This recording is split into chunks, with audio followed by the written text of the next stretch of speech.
మొదట మేషరాశి వారికి ఈ ఏడాది ఎలా ఉండబోతుంది? శ్రీ విశ్వావసు నామ సంవత్సరంలో ఈ ఉగాది పంచాంగ శ్రవణంలో భాగంగా ద్వాదశ రాశుల్లో మొట్టమొదటి రాశి మేషరాశి. అటువంటి మేషరాశికి సంబంధించినటువంటి పంచాంగ ఫలితం ఎలా ఉందో మనం చూద్దాం. మేషరాశి వారికి శ్రీ విశ్వావసు నామ సంవత్సరంలో చిలకమర్తి పంచాంగ రీత్యా దృక్ సిద్ధాంత పంచాంగ గణితం ఆధారంగా ఈ రకమైనటువంటి గ్రహస్థితి ఉంది. మేషరాశి వారికి ఈ సంవత్సరం తృతీయ స్థానంలో బృహస్పతి సంచరించడం, మేషరాశి వారికి వ్యయస్థానంలో శని సంచారం, అంటే వారికి ఇది ఏలినాటి శని యొక్క ప్రారంభ స్థితి అని మనం గమనించాలి. ఇక మేషరాశి వారికి లాభస్థానంలో రాహు, పంచమ స్థానంలో కేతువు అనుకూలంగా వ్యవహరించడం చేత ఈ సంవత్సరం మేషరాశి వారు మధ్యస్థ నుండి చెడు ఫలితాలు పొందబోతున్నారు. మేషరాశి వారి ఈ సంవత్సరం మాత్రం జాగ్రత్తలు వహించాలని సూచిస్తున్నాను. మేషరాశికి విశేషంగా ఏలినాటి శని ప్రభావం, గురుబలం లేకపోవడం, మీకు అనుకోని ఖర్చులు, అనుకోని సమస్యలు ఇబ్బంది పెడతాయి. శ్రీ విశ్వావసునామ సంవత్సరంలో మేషరాశి వారు అప్పు చెయ్యొద్దు, అప్పు ఇవ్వద్దు అని సూచిస్తున్నాను.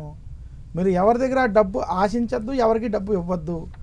కొత్త ఇన్వెస్ట్మెంట్లు లేదా కొత్త విషయాల్లో ధనాన్ని పెట్టేటువంటి వాటిలో చాలా జాగ్రత్తలు వహించాలి ఈ సంవత్సరం. మేషరాశి వారికి వృత్తి, ఉద్యోగ, వ్యాపార పరంగా ఈ సంవత్సరం అనుకోని ఇబ్బందులు, చికాకులు మాత్రం కలగబోతున్నాయి. మేషరాశి ఉద్యోగస్తులకి, నిరుద్యోగులకి ఉద్యోగ ప్రయత్నాలు కొంచెం ఇబ్బందికరమైనటువంటి వాతావరణం ఏర్పడుతుంది. ఉద్యోగస్తులకి ఉద్యోగంలో రాజకీయ ఒత్తిళ్ళు, సమస్యలు మాత్రం ఉండబోతున్నాయి.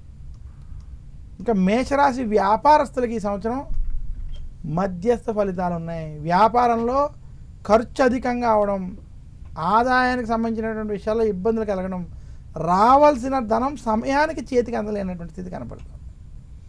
మేషరాశి రైతాంగం, సినీ రంగం, మీడియా రంగం వంటి ఇతర రంగాల్లో ఉన్నటువంటి వారికి ఈ సంవత్సరం అంత అనుకూలంగా లేదు. మేషరాశి విద్యార్థులకి శ్రీ విశ్వావసునామ సంవత్సరం కలిసి వస్తుంది, కానీ కొంచెం కష్టపడాల్సినటువంటి స్థితి మాత్రం ఉన్నది.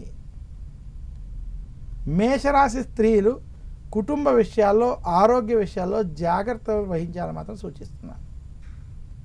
మేషరాశి వారు శ్రీ విశ్వావసునామ సంవత్సరంలో మరింత శుభ ఫలితాలు మీరు పొందాలి అనుకుంటే మీరు ఆచరించవలసినటువంటి పరిహారాలు: మేషరాశి వారు శనివారం రోజు శనికి తైలాభిషేకం చేసుకోవడం, ఓం నమః కృష్ణాయ నీలాయ శిఖంఠ నిభాయ నమః కాలాగ్ని రూపాయ కృతాంతాయ చ వై నమః అనేటువంటి దశరథ ప్రోక్త శని స్తోత్రాన్ని నిత్యం పారాయణం చేయడం, గురు దక్షిణామూర్తి స్తోత్రాన్ని కనుక మేషరాశి వారు నిత్యము పారాయణం చేసినట్లయితే మరింత శుభ ఫలితాలు పొందగలరు.